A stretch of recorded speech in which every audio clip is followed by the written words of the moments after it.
ગારિયાધાર ખાતે રામકૃષ્ણ જન્મોત્સવ સમિતિ દ્વારા મામલતદારને આવેદનપત્ર આપવામાં આવ્યું છે। ભાવનગર જિલ્લાના ગારિયાધાર શહેર ખાતે રામકૃષ્ણ જન્મોત્સવ સમિતિ દ્વારા આવેદનપત્ર પાઠવવામાં આવ્યું છે। જણાવ્યું હતું કે હાલ બાંગ્લાદેશમાં હિન્દુ સહિતના લઘુમતી લોકો પર મુસ્લિમ લોકો દ્વારા અત્યાચાર કરવામાં આવે છે। બળજબરીપૂર્વક ધર્મ પરિવર્તન કરતા હોય અને હિન્દુ સંતાનને દેશ વિરોધી કૃત્યના આરોપ જેલ હવાલે કરે છે, જેથી બાંગ્લાદેશમાં આવા કૃત્ય કરતા કટ્ટરવાદી સંગઠનો પર તાત્કાલિક પગલાં લેવામાં આવે તેવી માંગ સાથે મામલતદારને આવેદનપત્ર પાઠવી રજૂઆત કરેલ છે। જે કેસની ગુજરાતી સાથે અશોક ચૌહાણ, ગારિયાધાર।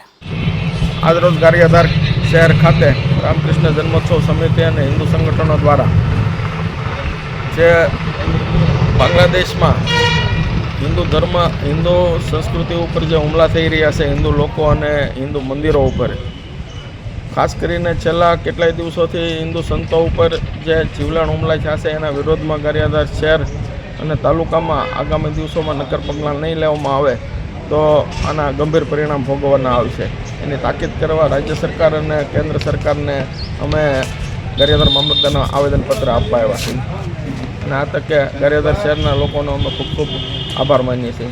જય હિન્દ।